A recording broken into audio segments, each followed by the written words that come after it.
جی، breaking barriers میں آپ سب کو ویلکم کرتی ہوں. میں ہوں آپ کی ہوسٹ عالیہ.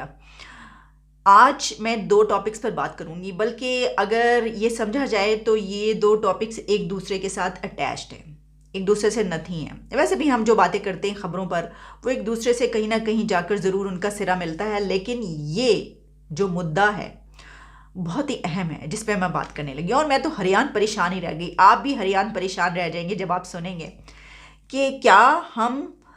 اپنے آرمی چیف کو بھی اپنی مرضی سے اپوائنٹ نہیں کر سکتے. واقعی ایسا ہے. اچھا دیکھیں، اس سے پہلے کہ میں اس طرف آؤں، ایک بڑی ہی دلچسپ خبر ہے جو میں آپ کے سامنے رکھوں. آپ کو یاد ہوگا وہ ایک ہیکر بھائی جان تھے. ہیکر بھائی نے کیا کیا ستم ڈھائے تھے، ان کی میں باقاعدہ یعنی کہ آپ کو ساری اپڈیٹس پہنچاتی رہی آپ تک. ہم نے بڑی بات کی اس کے اوپر جب تک کہ وہ معاملہ ختم نہیں ہو گیا یا پیچھے نہیں ہٹ گیا. تو اس کے بعد ہمارے بڑے ایک پرومیننٹ جرنلسٹ ہیں اعجاز سید، انہوں نے پھر یہ بریک کیا تھا اور بتایا تھا کہ پکڑا کون گیا تھا، اس کے پیچھے نکلا کون تھا. پرائم منسٹر ہاؤس کی وہ آڈیوز ٹیپ کرنے اور جو اس کو نکالنے والے، لیک کرنے والے کون صاحب تھے؟ وہ اے ڈی سی تھے پرائم منسٹر کے، میجر ارسلان، اور ان کو گرفتار بھی کر لیا گیا تھا. اچھا، یہ صرف یعنی میں اور بھی دیکھ رہی تھی تو اس میں بلکہ میں دیکھ رہی تھی کہ defense.pk میں بھی خبر شائع ہوئی، لیکن یہاں پر تو نظر آ رہی ہے جب آپ اس کو سرچ کرتے ہیں، لیکن جب آپ اس کی سائٹ پر جاتے ہیں تو وہ پتہ نہیں کیوں یہ والی خبر نظر نہیں آ رہی. لیکن اس میں بھی یہ لکھا ہوا ہے کہ major Arsalan A D C to Imran Khan and Shahbaz Sharif arrested, یعنی عمران خان کے بھی رہے تھے اور شہباز شریف کے، پرائم منسٹر شہباز شریف جو اب ہیں ان کے اے ڈی سی تھے. اور اکارڈنگ ٹو اعجاز سید، جیسا کہ میں نے آپ کو بتایا، تو میجر ارسلان جو ہیں انہوں نے اس سے ان سے جب پوچھا گیا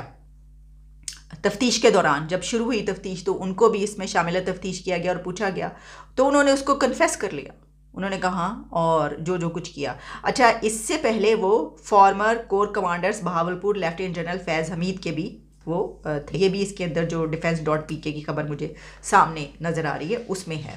اچھا، اب یہ جو خبر ہے یہ میں نے آپ کو اس لیے بتائی کہ وہ جناب وہ جو ہیکر بھائی تھے وہ پکڑے گئے ہیں کہ کس نے لیک کی تھی. اب آپ اندازہ یہ کریں کہ ہمارے ملک میں یہ کیا بنانا ریپبلک سے بھی کہیں پتہ نہیں کون سا یہ تو ریپبلک بن گیا، اس کو کیا کہیں، کدو ریپبلک یا کون سا کسی اور سبزی کا نام لیں. یعنی اتنے رہ گئے ہیں ہم کہ ہمارے جو وزیر اعظم ہیں ان کے اتنے قریبی لوگ جو سارے ان کا دیکھتے ہیں وہی وہ لیک کرنے پر آ جاتے ہیں. ہماری جو پولیٹیکل ڈفرینسز ہیں وہ یہاں تک آ گئے ہیں کہ خیر چلیں یہ ڈیبیٹ لمبی ہو جائے گی، کیونکہ میں آج ایک اور بہت اہم ٹاپک پر بات کرنے لگی ہوں، اور وہ ٹاپک بھی اعجاز سید نے ہی بیان کیا، یعنی وہ جو خبر ہے. اور کیونکہ بھئی دیکھیں اس کی تمام تر ذمہ داری اور جو رسپانسبلٹی ہے وہ اعجاز سید پر، جیسا کہ میں نے بتایا بھئی بڑے کریڈیبل جرنلسٹ ہیں، ہم کیوں نہ ان کی جو انہوں نے بات بتائی ہے، اور اتنی میں نے بہت ساری باتیں کی انہوں نے اپنے پروگرام ٹاک شاک میں، لیکن میں نے ان کے جو باتوں سے یہ والا پوائنٹ میرے لیے بڑے ہی اہم تھا. اور میں تو جس طرح میں نے کہا کہ میں حیران رہ گئی، میں نے کہا اس پہ اوپر بات کرنا تو بہت ضروری بنتا ہے بھائی، یہ ہے کیا. اچھا جناب، ہوا کچھ یوں کہ بات کیا ہے جو میں نے آپ سے کہی کہ کیا اب ہم اپنا آرمی چیف بھی خود نہیں لگا سکتے. تو ان کا کہنا یہ ہے کہ جس وقت یہ جو نئے آرمی چیف کی اپوائنٹمنٹ کا معاملہ تھا تو آپ کو یاد ہوگا کہ سمری ومری لیٹ ہو گئی تھی، ہم سب ساری اپڈیٹس آپ تک پہنچاتے رہے. تو سمری جو لیٹ ہوئی تو اس دوران یہ پتہ چلتا رہا کہ نہیں یہ آ رہے ہیں، یہ آ رہے ہیں وغیرہ وغیرہ. پھر یہ پتہ تھا کہ یہ نام جاری اور اس میں جو ہے یہ ان کا ہے. تو ہوا کچھ یوں کہ یہ خبر سعودی عربیہ تک پہنچی، اور سعودی عربیہ میں خبر یہ اس طریقے سے پہنچی وہاں کی حکومت تک، وہاں کے جو رولرز ہیں وہاں تک، کہ جس کو آرمی چیف لگایا جا رہا ہے وہ شیعہ مسلک سے تعلق رکھتا ہے. تو جب ان کو یہ پتہ چلا کہ جناب یہ تو پاکستان کے جو نئے آرمی چیف ہیں وہ تو شیعہ آنے لگے ہیں، ان کا تعلق شیعہ مسلک سے ہے، تو وہ تو بہت ہی زیادہ غصے میں آ گئے اور بہت یعنی ان کے اندر ایک ناراضگی نظر آئی. اور وہ نظر اس طریقے سے آئی کہ یہ بات پاکستان کے اتھارٹیز تک پہنچ گئی یا پہنچائی گئی کسی طریقے سے کہ بھئی سعودی عربیہ جو ہے اس کے حکمران اس بات پر خوش نہیں ہیں کہ پاکستان میں جو نیا آرمی چیف آ رہا ہے اس کا تعلق شیعہ مسلک سے ہے. تو یہ بات جب یہاں پہنچی تو پرائم منسٹر شہباز شریف ظاہر ہے کہ انہوں نے پھر اس میں جو ہے وہ اپنی جو اتھارٹیز تھیں ان سے یہ پوچھا کہ بھئی یہ کیا ہے، اور جو ایجنسیز تھیں وہ بھی اس میں انوالو ہوئیں. کیونکہ اہم بات آپ جان لیں، کیونکہ وجہ یہ ہے کہ جو جن کو آرمی چیف لگائے گا وہ شیعہ مسلک سے تعلق نہیں رکھتے، وہ شیعہ نہیں ہیں. اور شیعہ نہیں تھے، تو اس بنا پر حیرانی اس بات پر ہوئی کہ بھئی یہ ان کو کس نے کہہ دی یہ بات، ایسا تو ہے ہی نہیں، یہ تو جھوٹ ہے، غلط ہے۔ اچھا پھر ہوتے ہوتے بات جو ہے وہ یہاں تک پہنچی کہ ان تک یہ بات جو ڈیفنس اتاشی تھے انہوں نے پہنچائی تھی، اور جو ڈیفنس اتاشی نے کیوں پہنچائی، کیونکہ ان کو جو اور بہت سارے لوگ ایسے کہ بھئی اگر یہ ہو جائے گا تو ظاہر ہے کہ پھر اس بندے کو اگر سعودی عربیہ نے کہہ دیا تو یہ تو لگ ہی نہیں سکتا، یہ تو الگ ہو جائے گا، تو پھر جو باقی کے کینڈیڈیٹس بچے ہیں اس میں سے کوئی لگ جائے گا، تو اگر ان میں سے جس نے بھی کہا ہوگا کہ بھئی ٹھیک ہے تو پھر تمہیں جو ہے ایمبیسیڈر ہم بنا دیں گے، تو اس نے ایمبیسیڈر لگنے کے چکر میں جو ہے یہ جھوٹی خبر وہاں تک پہنچائی۔ اب یہاں پر اس لیے پریشانی ہوئی کہ اگر یہ بات سچ ہے، ظاہر ہے کہ دیکھیں اگر یہ بات سچ ہوتی تو نہیں لگا سکتے تھے، کیونکہ ہم سعودی عربیہ سے کوئی اتنی وہ تو مول نہیں لے سکتے۔ تو میں یہ سوچ رہی تھی کہ دیکھیں یہ جو کہانی ہے اس سے پتہ یہ چلتا ہے کہ ہم اپنی مرضی کا آرمی چیف بھی نہیں لگا سکتے، ہم دوسروں کے رحم و کرم پر ہیں، ہمارا ہر سرا جا کر وہاں پر مل رہا ہے کہ جہاں پر ہمیں قرضہ لینا پڑتا ہے۔ وہ جیسے ہوتے ہیں نا، یہ برادرانہ تعلقات نہیں ہیں کہ سعودی عربیہ یہ کہے کہ تمہاری ایسی کی تیسی تم کیسے لگا سکتے ہو۔ اب دیکھیں وہ کیوں نہیں چاہتے، وہ یہ برداشت نہیں کر سکتے کہ پاکستان کا جو کوئی اتنی اہم اتھارٹی اس پہ ڈیزگنیشن پر آئے، اتھارٹیٹیو ڈیزگنیشن پر آئے، جہاں پر کہ ان کے بڑے جو ہیں ان کا تعلق رہتا ہے اور براہ راست ان کو رابطے کرنے پڑتے ہیں، اور تو وہ جو ہے وہ شیعہ۔ اب اس کی وجہ یہ کہ آپ بہت پوری دنیا میں سبھی جانتے ہیں کہ جو سعودی عربیہ اور ایران کا جو ہے کیا تعلقات ہیں اور کیا ہے۔ سعودی عربیہ تو بہت زیادہ اینٹی شیعہ ہے، بلکہ یہاں پر کہا جاتا ہے پاکستان میں اتنے جو فرقہ وارانہ فسادات ہوئے ہیں اس میں کہا جاتا ہے کہ پیسہ کس کا آتا ہے، سعودیہ کا پیسہ لگتا رہا ہے۔ کھول کے آپ سوشل میڈیا پہ تو بات کر سکتے ہیں نا، یہ تو وہ تو یہ کبھی پسند نہیں کریں گے، کبھی نہیں چاہیں گے، اور ہو نہیں۔ اچھا اس کا مطلب ہے یہ ہو ہی نہیں سکتا، اس کا مطلب یہ ہوا کہ ہمارا پرائم منسٹر بھی شیعہ نہیں ہو سکتا۔ تو ہم تو کہاں یہ بات کرتے ہیں کہ دیکھو ہم دوسروں کو اتنی باتیں بناتے ہیں، ہم تو کہتے ہیں دیکھو انڈیا کا تو پریزیڈنٹ مسلمان رہ چکا ہے ایک، پھر ہم کہتے ہیں بھئی وہ تو سیکولر کنٹری ہے، تو وہ کہتے ہیں اچھا ہم نے ٹھیکہ اٹھایا ہوا اب سیکولر ہونے کا، چلو تم لوگوں نے نہیں ہونا تو ہم بھی نہیں ہوتے۔ تو خیر یہ ایک کسی اور طرف ڈیبیٹ نکل جائے گی۔ میں اس بات پر حیران تھی کہ یہ جو ہے نا یہ برادرانہ تعلقات نہیں ہیں، یہ غلام کا اور آقا کا رشتہ ہے جس میں زنجیریں پڑی ہوئی ہیں گلے میں بھی، اور وہ زنجیریں کس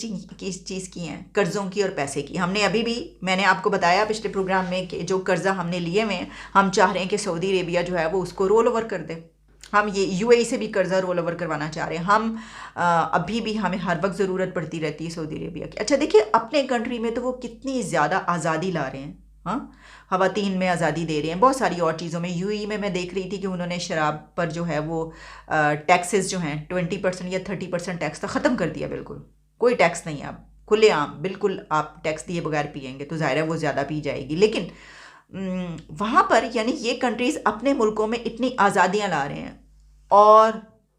اپنے ملک میں ایسا کچھ وہ فسادات ان کے نہیں ہوتے، لیکن دوسرے کنٹریز کے لیے وہ کیسا سوچتے ہیں کہ ان کا پرائم منسٹر ہوگا تو ہماری مرضی کا آرمی چیف ہوگا تو ہماری مرضی کا پریزیڈنٹ ہوگا، یعنی جن سے ان کے تعلقات بنتے ہیں وہ تو بھول ہی جائیں آپ پھر تو کہ پرائم منسٹر یا وہ کبھی کوئی، یہ تو آپ بھول ہی جائیں کہ کہیں کوئی ہندو بھی لگ سکتا ہے یا کوئی پارسی لگ سکتا ہے یا کسی اور مذہب کا لگ سکتا ہے، آپ تو فرقے مسلک ہیں اس میں سے بھی آپ جو ہے وہ نہیں چن سکتے،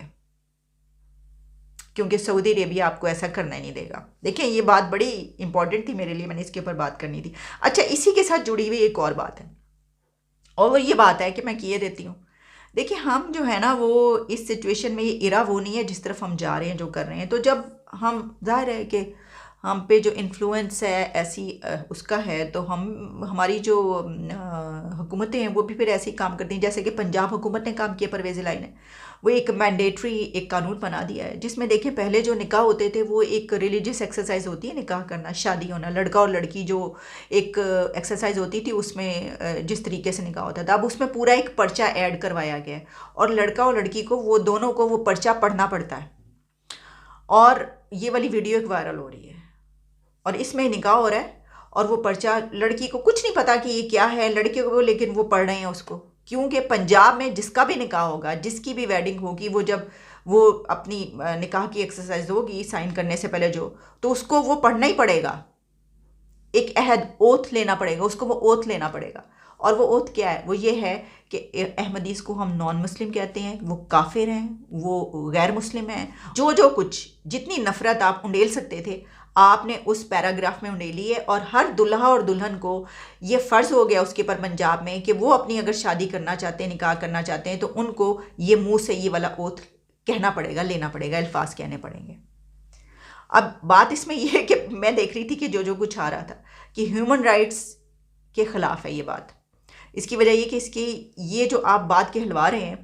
تو چاہے ہزاروں لاکھوں لوگوں کو اس مسئلے کا ہی نہ پتہ ہو، ان کو اس مسلک کا ہی نہ پتہ ہو، ان کو اس ایشو کا ہی نہ پتہ ہو، اس کے بعد پتہ چل جائے گا،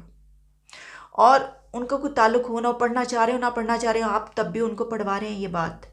اچھا، کیا اس سے پہلے میں دیکھ رہی تھی کہ لوگ اس کے اوپر لکھ رہے تھے کہ تو اس کا مطلب ہے کہ اس سے پہلے جتنے بھی ہزاروں لاکھوں اب تک نکاح ہوتے رہے ہیں وہ سب کے سب غلط ہے، سب کو دوبارہ نکاح کرنا پڑے گا؟ کیا اس سے پتہ اب ہے کیا کہ پنجاب حکومت ووٹ لینے کی بنا پر یہ کیا اس نے، یعنی آپ کو ووٹ مل جائے، چاہے آپ نفرت انڈیل دیں، آپ لوگوں کو ایک دوسرے کو قتل کرنے کے فتوے لگا دیں، آپ یہ کر لیں، اس سے تو یہ ثابت ہو رہا ہے، لیکن آپ نے کیونکہ مذہب یہ ہے، مذہب کا استعمال، یہ آپ ریلیجن کو ٹول بنا رہے ہیں، اس کو ٹول بنا کے جو ہے آپ ووٹ لینا ہے، آپ نے لوگوں کو آپ نے بیوقوف بنایا ہوا ہے، ان کو مزید بیوقوف بنا کے آپ نے کہنا ہے یہ دیکھو کیا زبردست ولیوں والا پیغمبروں والا کام کر ڈالا پرویز الہی نے، ووٹ تو پہنے ہی انہوں ہے، اسٹیمپ لگ گئی ہے، اسٹیمپ لگ گئی ہے جناب، مور لگ گئی ہے، پڑھنا ہی اس کو ہے۔ کون لوگ کہیں گے اس کو؟ جن کے لیے بہت بڑی بات ہے، جن کو آپ نے مدرسہ چھاپ بنایا، تو یہ بڑی ایک غلط بات ہے، کیونکہ اس سے ملک کے اندر نفرت پیدا ہوگی اور مائنورٹیز کے خلاف، احمدیز کے خلاف بہت زیادہ واقعات جنم لیں گے۔ تو میں آپ کو ویڈیو پہ چھوڑے جاتی ہوں، ٹھیک ہے؟ بس میں نے اس پہ بات کرنی تھی اور آپ کو ویڈیو دکھانی تھی تو میں نے دکھا دی، اب جس نے جو کرنا ہے وہ کر لے۔ اوکے جی، اجازت دیں، دوبارہ ملاقات ہوتی۔ Take care and good bye. مسلمان ہی نہیں مانتی، یا مسلمان کو نہیں مانتی میں مرزا غلام احمد قادیانی کو میں مرزا قادیانی کو جھوٹا نبی جھوٹا نبی سمجھتی ہوں، سمجھتی ہوں، اور اس کے اور اس میں لاہوری ہولی یا قادیانی یا قادیانی گروپ سے گروپ سے تعلق رکھنے والے رکھنے والے پیروکاروں کو پیروکاروں کو غیر مسلم سمجھتی ہوں۔ سمجھتے ہیں۔ یہ نواں خاندان ہے۔